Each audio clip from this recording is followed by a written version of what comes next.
I'm not sure how would you even know that, quite honestly. So we're hopeful because the number of customers and the volume of trading on the U.S. exchange was much smaller than .com, somewhat driven by the number of withdrawals that took place before the bankruptcy on the U.S. silo. But right now we have a few $100 million of value. Again, you have to look at value as of, say, today. Right. Still missing. We haven't ultimately, though, found all the keys to the wallets. As we find and open those wallets, hopefully we'll be able to find more assets.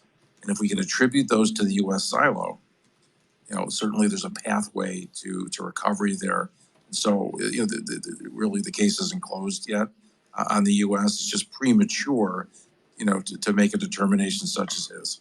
So there is a potential that what he is claiming is true, but so is I guess that would be the reason why all of the assets in those wallets have been frozen on the U.S. side.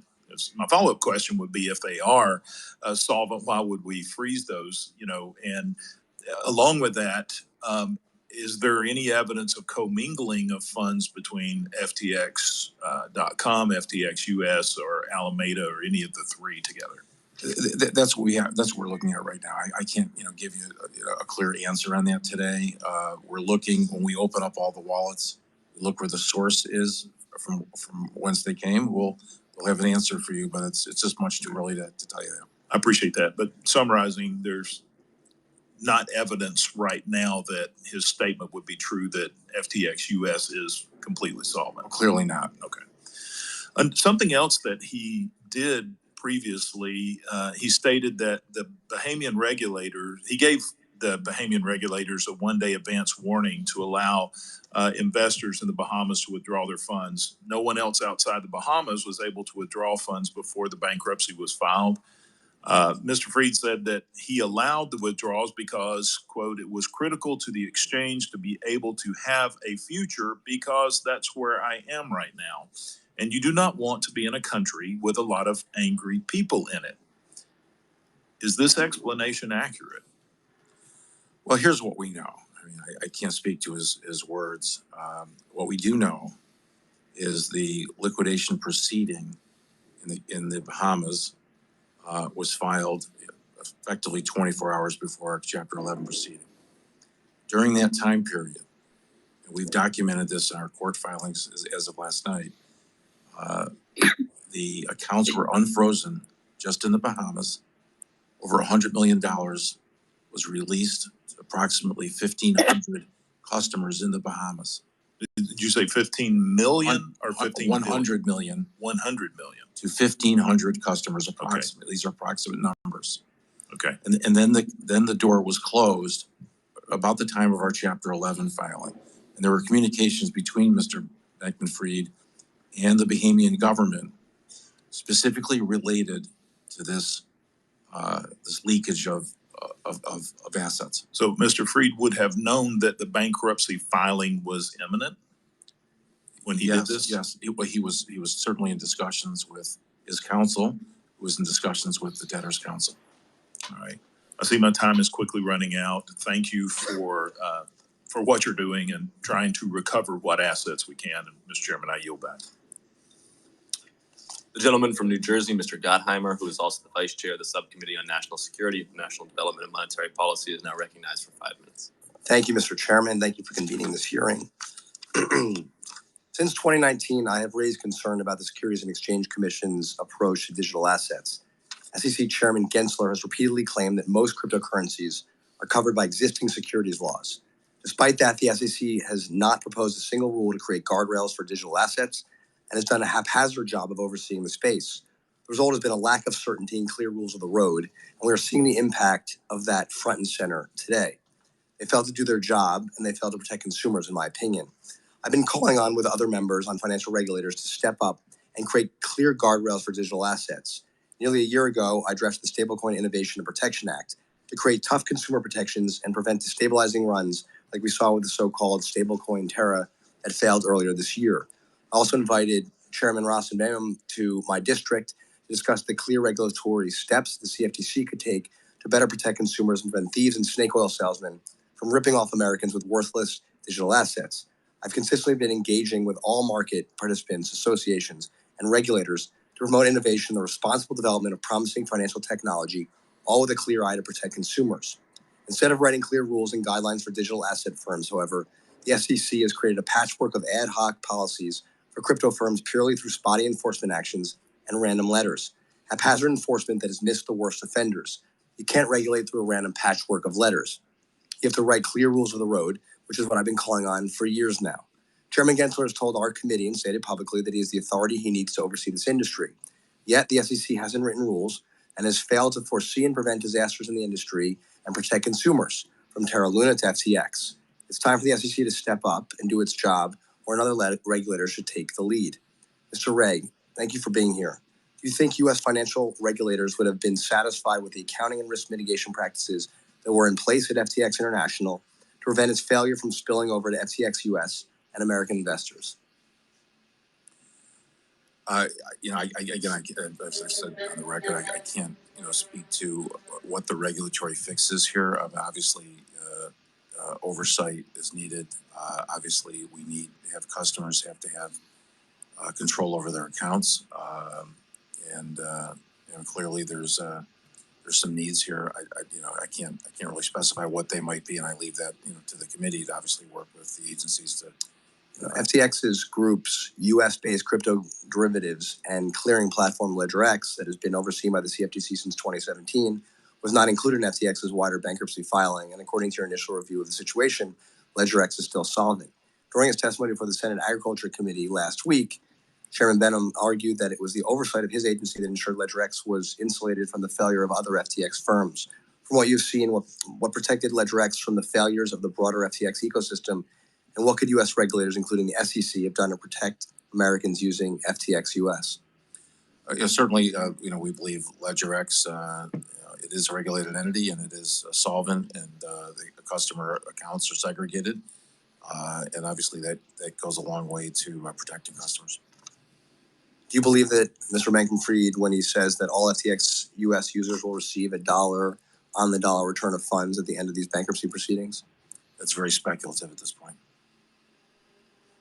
What are some of the biggest questions you still have for Mr. Bankman-Fried and his associates now that you've been through this for some period? I think the questions we have are not necessarily a question for Mr. Fried. The questions we have are, where are the assets? How we locate those assets? It's a mining exercise at this point. Look, at the end of the day, we're not going to be able to recover all the losses here. Right? Money was spent that we'll never get back. There will be losses on the international side. We're hopeful on the U.S. side. He'll answer to others related to what happened here. Our job is just to, find the assets and try to get customers their money back as quickly as possible. When do you expect that to be? It's these bankruptcies take time. The assets will take time to locate. The process will, as I say, will take months, not weeks. But we try to do this in the most expeditious way possible.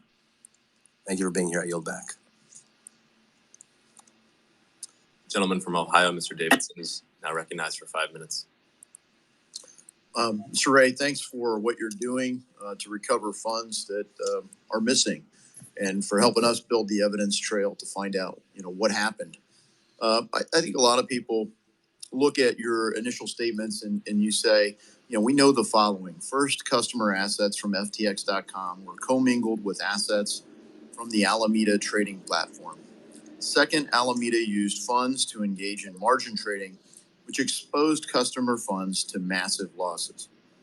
Based on your review of the records, is the transfer of customer funds from FTX.com to Alameda Research in conflict with the FTX.com terms of service? Yes, that's my view. Right. So they claim that they weren't supposed to be able to trade those funds, and clearly they traded those funds. I think that the difference in what you may be hearing is that unlike generally customer accounts, the Alameda account had no trading limitations. So virtually unlimited positions they could take. Right. So when customers deposited funds into their FTX accounts, where did the cash go? Well, sometimes the money wasn't deposited in the FTX account; it was sent to Alameda to begin with. So it was misdirected from the start, straight to Alameda.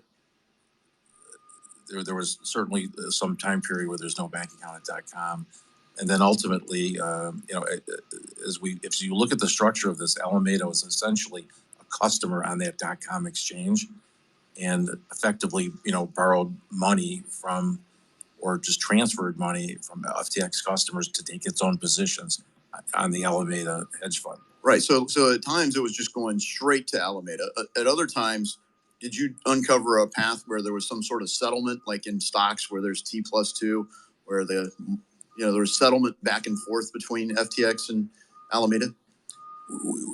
Ultimately, when we look at this, I mean, there's going to be, I'm sure thousands and thousands of trades, right? So we're going to have to go back and do a very detailed analysis about every single. But they didn't have a structured settlement framework at all in any of their software or accounting systems? It doesn't appear so, no.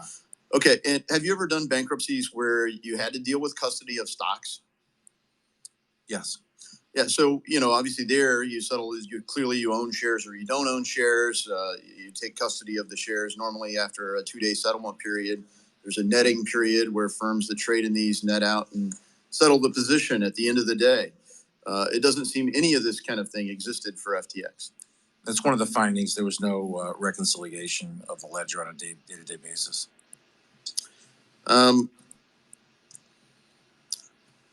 Was there anything that have you detected a point in time where the assets on hand for this enterprise matched the amount of customer deposits? We have to go back and look at that. I mean, we're looking at a timeline. We're going to have to back up from the petition date. My guess would be you'd have to back up for more than a year, and then we'll look at, on a day-to-day basis. Again, they didn't reconcile ledger on a day-to-day basis. We've got to now do that to find the answer to your question. Okay, so custody really seems to be one of the big things here. Clearly, they didn't have a way to reconcile custody on behalf of their customers.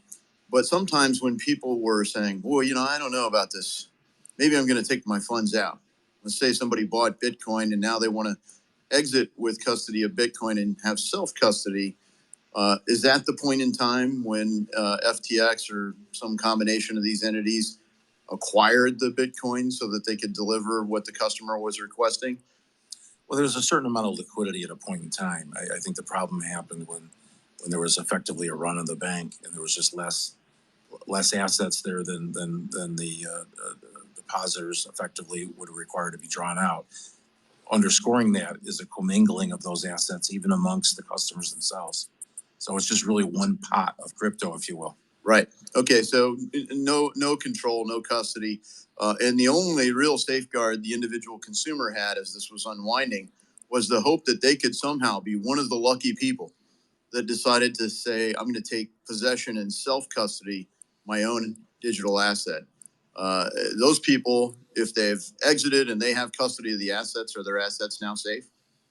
Well, you're exactly on point. I mean, if we could all be as lucky as the Bahamian customers who got the money out. All right. Thank you. My time's expired. The gentlewoman from Massachusetts, Ms. Presley, who is also the vice chair of the Subcommittee on Consumer Protection and Financial Institutions, is now recognized for 5 minutes. Thank you, Mr. Vice Chair, and thank you to our chairwoman for making this hearing an absolute priority. Due to the collapse of the cryptocurrency exchange FTX, over 1 million people have not been made whole, including consumers in my district, the Massachusetts 7th. Now, Mr. Ray, in a bankruptcy filing a few weeks ago, you stated, quote, "Never in my career have I seen such a complete failure of corporate controls and such a complete absence of trustworthy financial information as occurred here," end quote. So that we can continue to get a better sight line into this failure. Can you elaborate on the internal failures and the inadequate policies that occurred at FTX leading to the collapse? It's virtually, unlimited in terms of the lack of controls. No centralized records on banking. no daily reconciliations of crypto assets, silos where there's no insurance, inadequate insurance, no independent board, no safeguards that limit who controls an asset. So senior management literally could get access to any of the accounts in any of the silos. No separateness between customer money and other customer money or other assets. It's virtually unlimited in terms of the lack of controls. And that's really the point of the unprecedented comment. I've just never seen anything like it in all 40 years of doing restructuring work and corporate legal work. It's just a dearth of information. Thank you very much, Mr. Ray, for enumerating that for the purposes of the record, to better understand the depth of the incompetence here. And again, really just egregious and really criminal. Can you tell us how customer funds were handled at FTX, including the exact amount that FTX misused? We don't have what that number is. We don't have totals today on the losses. I mean, we do know that the customer funds have existed effectively in a pool. We're going to have to do an accounting, a tracing analysis to really determine the number of customers affected. Right now, we have the number of accounts, but again, users had multiple accounts. For example, if they had a different trading position, they may have opened multiple accounts. We know it's a big number. It's in the millions on the customer accounts, and we know it's several $1 billion in losses. Assigning those losses to customer accounts will be our next challenge. And I saw one report that was putting it at about $8 billion. In light of what is FTX's plan to make sure that every single dollar that was misused is returned to the customers, do you have an estimate of the amount of funds that FTX will actually be able to repay? You know, not at this stage. I mean, the one thing that I want to express to the committee is that, you know, every day we find more assets, we unlock more assets. We find, you know, keys that we can then unlock wallets, and then we assign those to the proper silos. So every day we're more encouraged, but clearly, you know, we anticipate, you know, some massive losses here. We're just too early right now to speculate what that would be. And hopefully, you know, in the coming weeks, we will get a better handle on that and obviously make more information available to the public. The one thing about the bankruptcy process, which should be comforting to the committee, is that there's absolute transparency and disclosure in that. There's reporting in the bankruptcy process. So everyone will know every step of the way exactly what's happening in this bankruptcy. Thank you. Without question, this collapse has been devastating to people across the globe, my constituents in the Mass 7th included, which is why it really is essential that we understand the anatomy of this collapse so that we can not only ensure that they are made whole, that we are mitigating the damage caused here, maximizing the value that is returned to customers, but that we ensure with stringent regulations and procedures in place that this does not happen in the future. Thank you, Mr. Vice Chair, and I yield back. Gentleman from North Carolina, Mr. Budd, is now recognized for 5 minutes. So the story of FTX is a story as old as time. What FTX engaged in, it's fraud, plain and simple. Sam Bankman-Fried, he lied to investors. He violated his own terms of service. He knowingly and improperly loaned $10 billion in customer funds to from FTX to his own hedge fund. This is the stuff that would make Bernie Sanders cringe. Mr. Bankman-Fried is right where he belongs, arrested for fraud. And from where I sit, the number one priority right now is to make each and every investor financially whole. So thank you, Mr. Ray, for being here, for your efforts, and for lending your expertise today. So the bankruptcy filing, it notes several unacceptable practices, like the use of software to conceal the misuse of customer funds and Alameda's secret exemption from certain aspects of FTX.com's auto liquidation protocol. So can you expand on these practices and what more you've learned since the bankruptcy filing? The basic concept is that Alameda was able to borrow on an unlimited basis. or transfer. I'm not sure I'd describe it. Borrowing is almost a technical term. So transfer of assets, borrowing of assets on an unlimited basis, which then was allowed to take massive positions with other people's money. And because they had no auto liquidation feature, ultimately those losses could exceed the value of that account. So that's essentially what happened in a nutshell. Thank you. So another question: if FTX.com were domiciled here in the U.S., do you think the outcome would have been the same? The extent of the lack of of controls, the way this business was operated, I don't think it would matter where this company was located. So here's really what I'm getting at. So I've been a longtime supporter of both blockchain technology and the digital asset industry. I view them as uniquely American innovations that have the potential to help and revolutionize financial services. But what happened at FTX was fraud on a massive scale, not unlike other scams throughout our country's history. The head of FTX should be dealt with in the same way that other disgraced leaders of Enron prosecuted to the fullest extent of the law. So what I want to protect is innovation, and we want to see it flourish right here on our shores under proper regulatory oversight.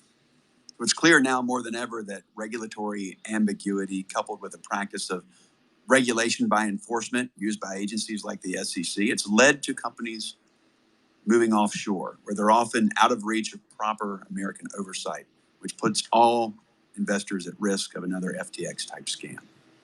So what we need is for Congress to take the lead and establish clear rules for this industry. From the very beginning of my time in Congress, I've introduced and supported countless bills that would do just that. And it's my hope that we can finally work together to establish these rules to protect U.S. investors and the future of American innovation. Thank you. I yield back. The gentleman from New York, Mr. Torres, is now recognized for 5 minutes. Thank you, Mr. Chair. To read the bankruptcy filing, one gets the impression that FTX had the corporate governance of a college fraternity.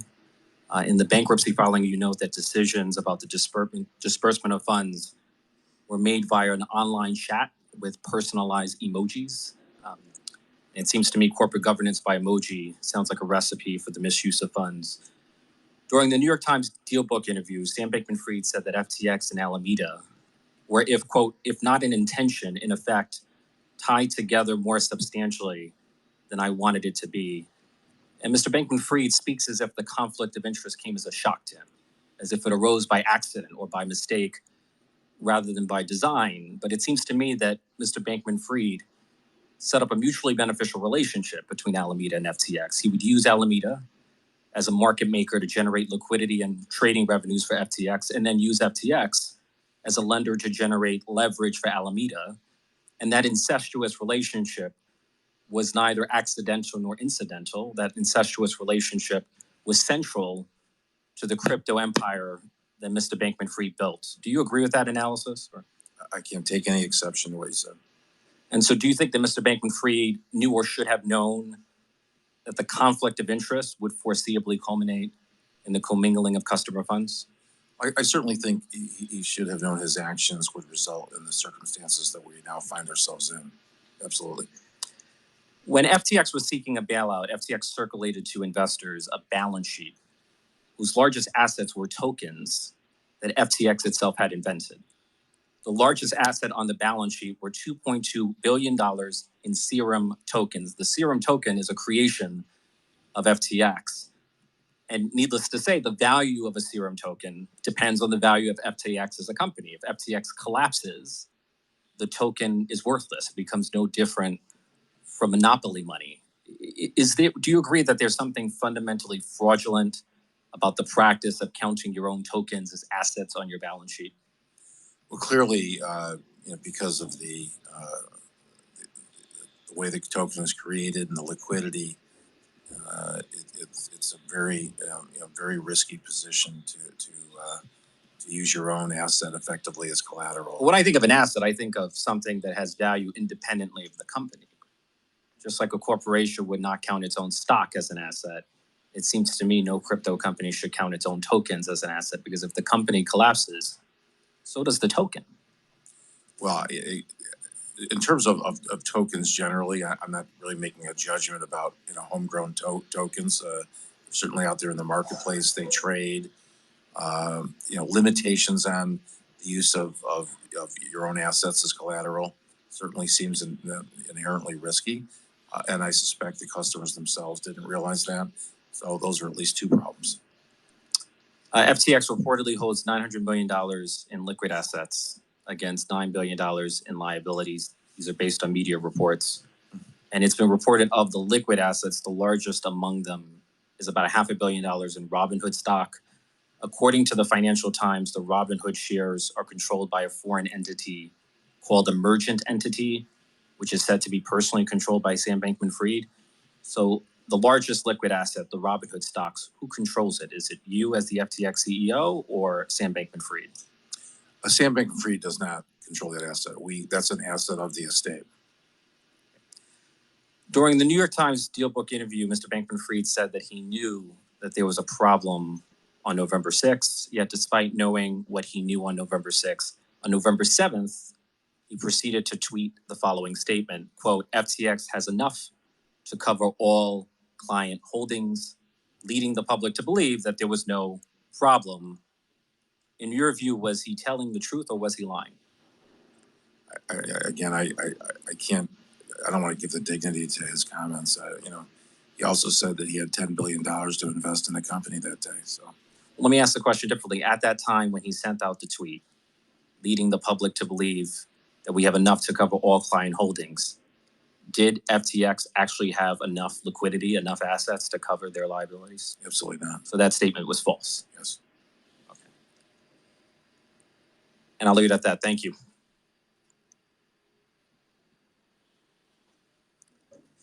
The gentleman from Ohio, Mr. Gonzalez, is now recognized for 5 minutes. Thank you, Madam Chair, and thank you, Mr. Ray. I want to start with Alameda and some of the loans. So Alameda took out loans from various counterparties. Is that correct? Not just FTX? Yes. Okay. To your knowledge, were any of those loans called? We're going through the corporate history of what was repaid, and some of those loans, in fact, I think were repaid, but they had counterparty positions with a lot of those companies as well. To your knowledge, were customer funds transferred from FTX to Alameda for the purposes of paying off called loans? That's certainly possible. I mean, we need to investigate that further, but that's certainly one of the paths that we would potentially find. Thank you. And then in your testimony, you described the use of computer infrastructure that gave individuals in senior management access to systems. I'll term this the backdoor, the quote backdoor that we've heard about. One of the things that Sam Bankman-Fried has said is he had no knowledge of commingling of funds. He said that multiple times. That backdoor, which you've said allowed for unlimited access of Alameda, essentially unlimited access into the FTX customer accounts to fund their investments. In your eyes, is there any way that Sam Bankman-Fried or senior management wouldn't know about this sort of thing? No. Thank you. Now shifting towards the goal of the bankruptcy proceeding, which is to find the assets and return those assets ASAP. I think that's the goal that we all share. Part of that, of course, is having the data and a paper trail that will allow you to recreate transaction histories, figure out where the assets are so you can actually go get them. How would you characterize the quality of the record keeping at FTX and Alameda? Well, ultimately, we hope the raw data is there, and through the expertise that we have, we will be able to assemble it. It'll be time consuming because it's raw data. The jumpstart you normally have in companies, we just don't have. So we're starting at near zero. Do you have any evidence that suggests that data was willfully destroyed prior to your arrival in the company? We have imaged the Slack environment that the company had, but we are aware that There were certain forms of communications with disappearing messaging. So there's obviously risk of loss there. Okay. One of the things in Mr. Bankman-Fried's testimony that has, I guess, leaked that wasn't submitted is he spends a considerable amount of time talking about Binance and how Binance effectively created a run on the bank, suggesting that, you know, had that not occurred, FTX was solvent and would have been just fine. Prior to that episode, is your belief that FTX was solvent? No. I didn't think so either.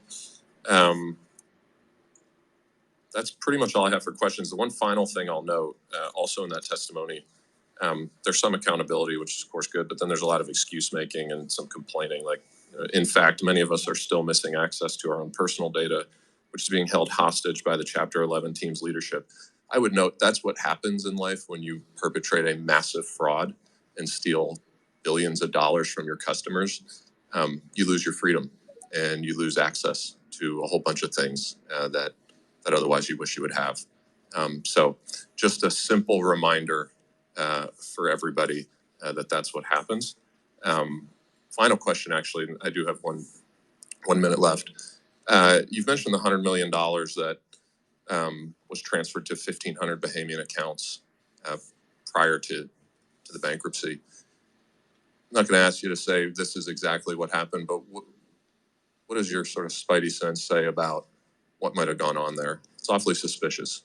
Obviously, it's alarming. You know, in my job, I try to keep focused on one thing: follow the money. So we'll see. We'll investigate who received that money and what the circumstances were. Well, thank you, and thank you again for being here. I wish you luck in tracking down all the customer funds, making sure they're returned to their rightful owners. And thank you, Madam Chair. I yield back. Thank you. The gentlewoman from Michigan, Ms. Talib, is now recognized for 5 minutes. Thank you so much, Chairwoman. You know, Mr. Ray, I really appreciate you coming here.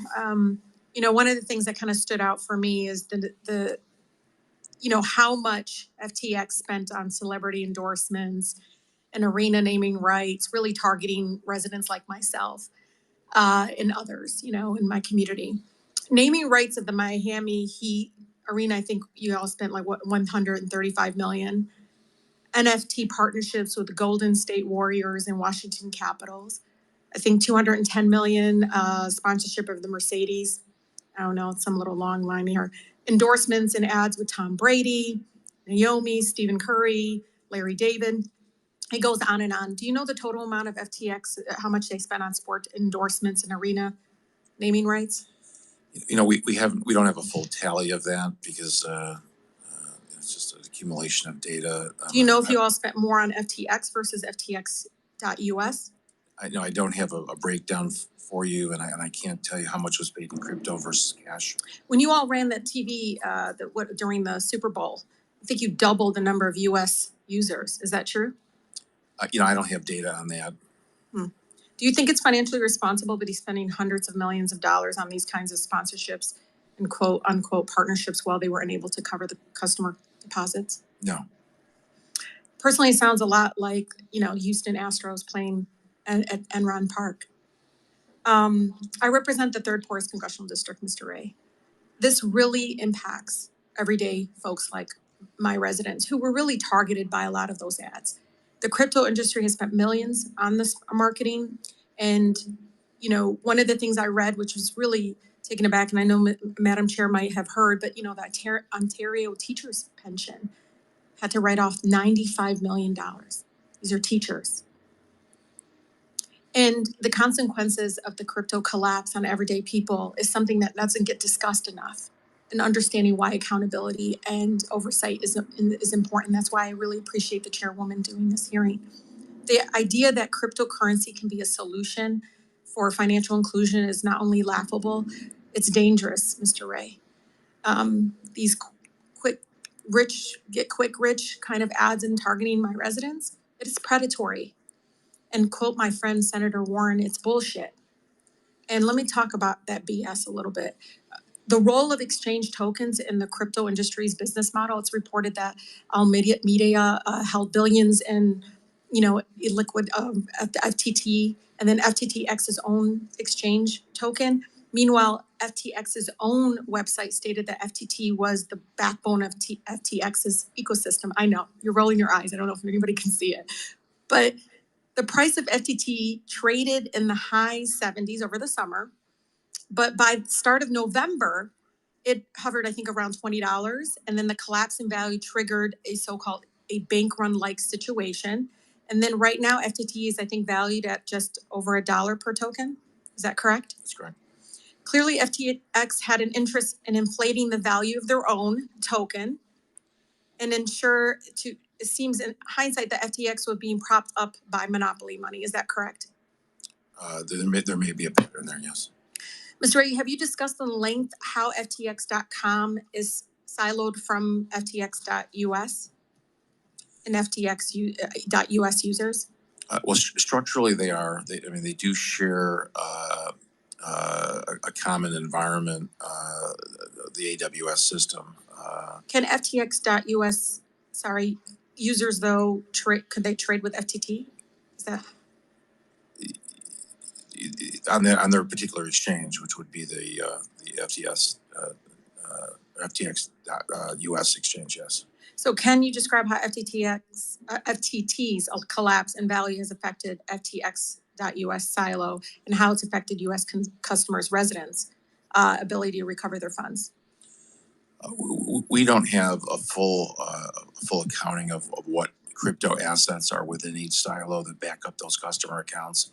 We need to accumulate the full value of the collateral, and then we'll obviously look at what type of crypto is there, and that'll be an exercise we'll have to go through. Can you explain this whole thing around FTX's overall reliance on digital token that they control, mint, and have vested interest in manipulating the value of? That's something that I hope we dig deeper into.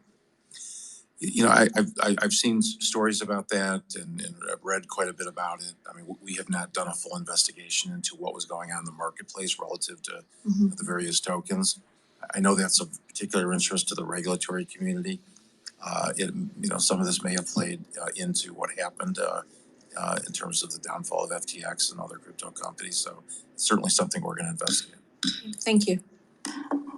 Thank you very much. The gentleman from Tennessee, Mr. Rose, is now recognized for 5 minutes. Thank you, Chairwoman Waters, and I want to also thank Ranking Member McHenry for holding this hearing. And thank you to our witness, Mr. John Ray, for lending his expertise to this committee to examine the collapse of FTX. Mismanagement of funds, the use of complex margin, and collateralization of certain digital assets, and of course, alleged fraud. The timing of the events of the last 12 hours is certainly interesting. As a recovering attorney, it makes me wonder why a prosecutor wouldn't want to potentially add lying to Congress to accompany the list of charges against Mr. Bankman-Fried. It also makes me wonder why the SEC waited until today to file its own charges. Frankly, Chair Gensler has failed at his job, and worst of all, he has failed to protect investors, which is one of the key components of the SEC's tripartite mission.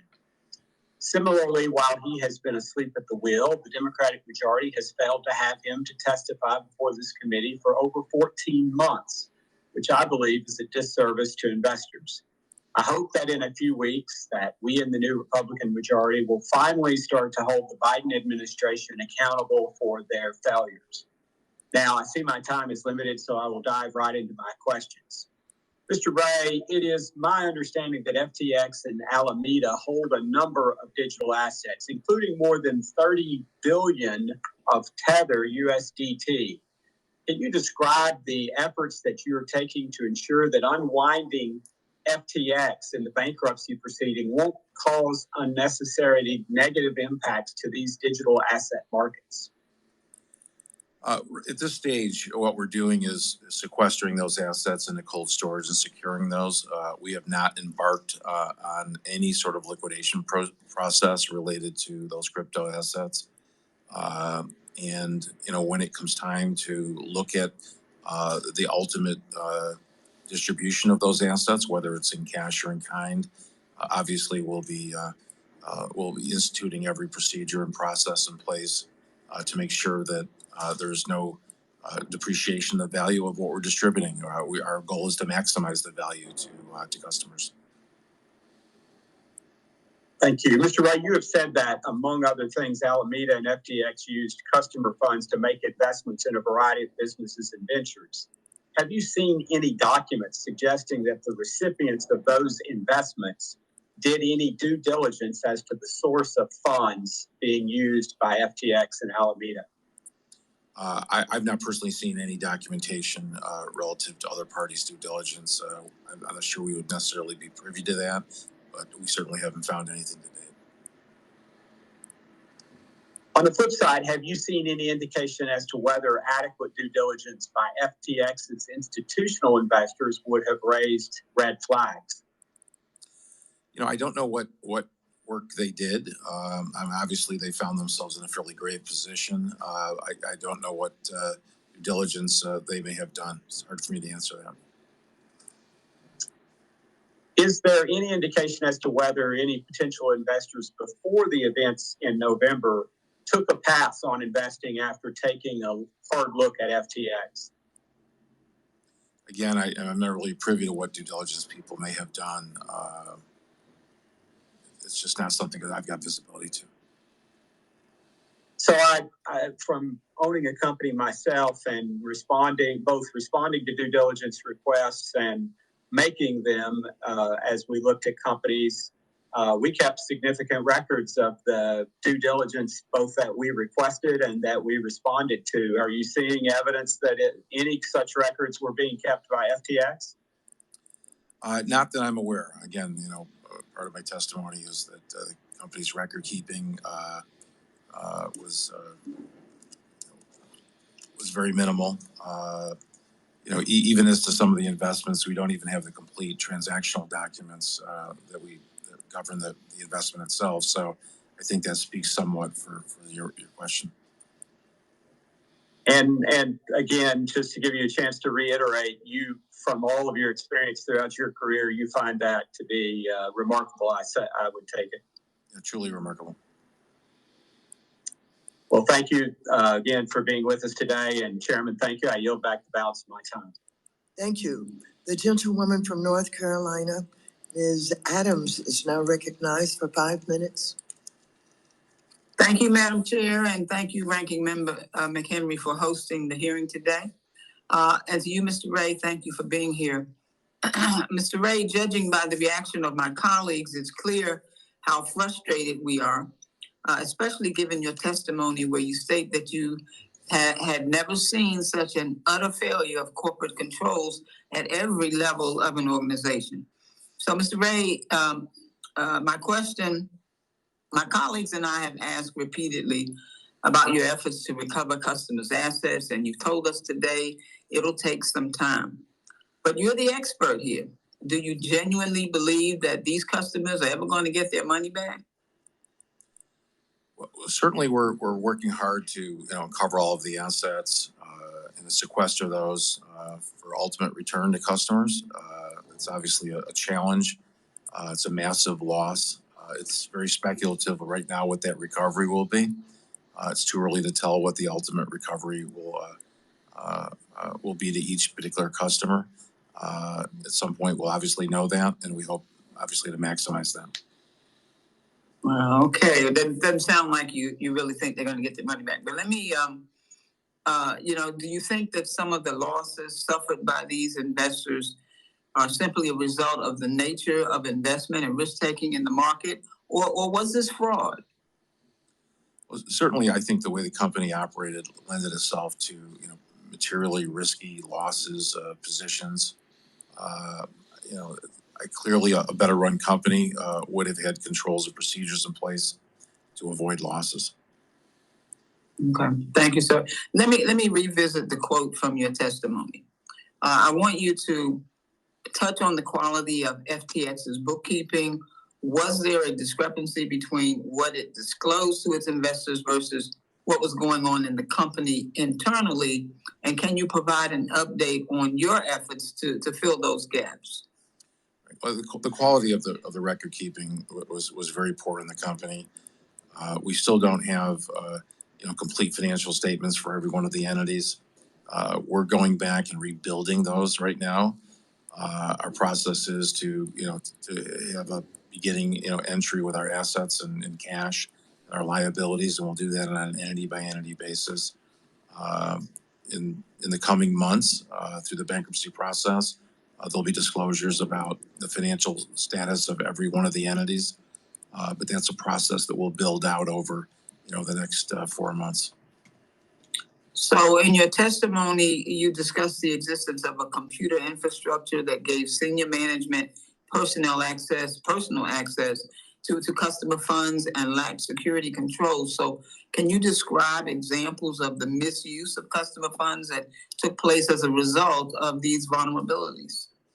Well, the main misuse is just simply taking customer funds and using it for other purposes. I mean, obviously there's investments made, payments made, expenditures that were made with customer funds, and then obviously trading that occurred that caused losses that ultimately harmed the customer.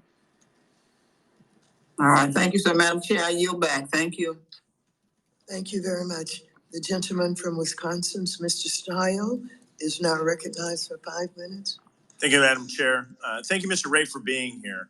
There's a lot of questions about early stage due diligence, about why the indictment and the timing of that indictment by justice. But I think as policymakers, we're here to understand the FTX collapse and what could be done to prevent a future fraud like this from ever occurring again, where individuals lost their money. It's complicated by the fact that FTX is domiciled in a foreign jurisdiction. And by all indications, Mr. Bankman-Fried is also in a foreign jurisdiction at this time.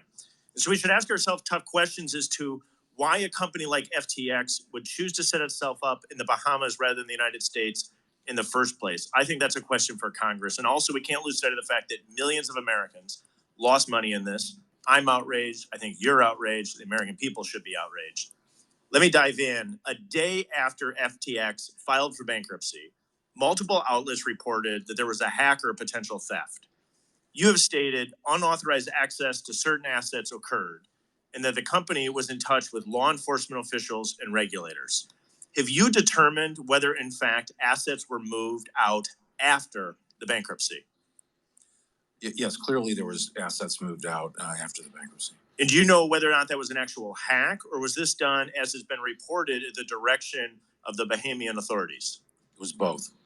It was both. And so some was done. Some was done as a result of a hack. Some was done as a result of the request of the Bahamian authorities. Yes, that's right. And do you have indication as to why the Bahamian authorities made that request? Well, it wasn't a request. They just took it. The Bahamian authorities took the funds that were at FTX through their own action. Was no action required by FTX employees? Maybe you could provide just a little color. They were aided by the ex-employees, yes. They were aided by former employees of FTX. Yes, Mr. Wang and Mr. Fried. Is it in the eyes of the Bahamian authorities did this to protect clients and creditors? What was the do you have insight into the motivation behind this action? Unlike the Chapter 11 process, there's no transparency in the process of the Bahamians, and we've repeatedly asked them for clarity about what they've been doing, and we've been shut down on that. So from you've requested insight as to why this was done from the Bahamian authorities, and the Bahamian authorities, their reply to you was that they did not reply, or they replied and it was unsatisfactory. They put out statements that it was in the interest of Bahamian creditors, although our view is that it violated the automatic stay in bankruptcy. And so you have questions that still remain unanswered by the Bahamian authorities that would shed additional light into your investigation if that information was provided? Yes. Do you believe that at that time Mr. Bankman-Fried was attempting to undermine Chapter 11 cases by expanding the scope, by moving assets to accounts under the control of the Bahamian authorities? It appears so. So it appears that he may be working to undermine the scope of federal bankruptcy, U.S. federal bankruptcy law. That's what it appears, yes. And so then do you still believe that the the Chapter 15 case should be consolidated in the Delaware Bankruptcy Court? No, I do not think so. What do you think should be? What do you think would be the best course of action? They have a liquidation proceeding relative to FTS Digital Markets. They filed that proceeding there. That is their proceeding. We think the Chapter 11 process is the only open, transparent process that gives visibility to customers of what happened and when they're going to get their money and how they're going to get their money. The process in the Bahamian Islands is not a transparent process. We have opened up the ability to share everything that we have with the Bahamian government, similar to how we share with other liquidators around the world. Not only in this case, in other cases, it's meant to be a very cooperative situation. The pushback that we've gotten is sort of extraordinary in the context of bankruptcy. It raises questions. It seems irregular to me. There's lots of questions on our part, and obviously we're investigating it. I appreciate your candor on that point. I think that's a really important point that we look at. And again, one of my concerns is we look at overall crypto policy, shifting away from this specific bankruptcy, is that we have a large number of crypto companies that have chosen to domicile outside the United States rather than inside the United States, and a lack of a regulatory framework inside the United States. My concern is that's moving people to be offshore. And when they're offshore, when a fraud like this occurs, it's to the detriment of Americans who place their money in trust of a company like FTX. I appreciate you being here, cognizant of my time. I yield back.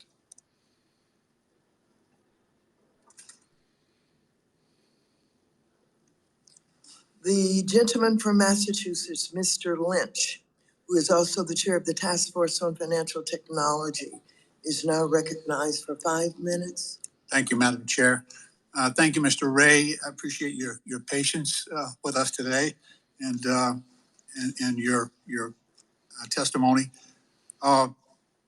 Recently, we received a leaked copy of Mr. Bankman-Fried's intended testimony. Apparently, it was leaked to Forbes. Basically, he continues to allege that this was all an accident, that was unintentional on his part, that he was unaware of his company's, various companies' activities. However, as my colleagues have pointed out previously, this structuring, as you have said, of these 4 silos of companies, the location in the Bahamas, indicates a deliberate attempt to avoid U.S. jurisdiction and U.S. security laws. So in our conversations with Mr. Gensler of the SEC last week, he indicated that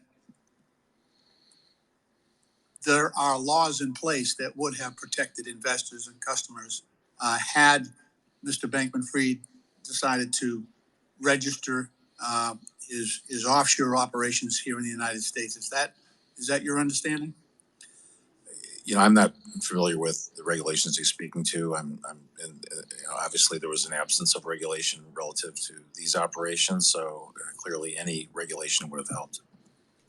The Southern District of New York also unsealed its criminal indictment this morning, which alleges that Mr. Bankman-Fried lied to investors.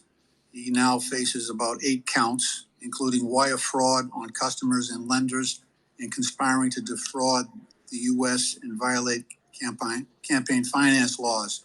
Do you have any information that would countervail those charges? Is there anything that you've seen in the way that Mr. Bankman-Fried structured this company, or in any way that he tried to comply with U.S. securities law in your investigation so far? We've certainly made all of our information available to the regulators and the enforcement agencies, and obviously they're seeing what we're seeing. What I'm trying to get at is that while Mr. Bankman-Fried continues to say this was an accident, it appears to me at every step of the way that his acts were intentional, they were willful, and these were were conscious decisions made by him in structuring his company as he did.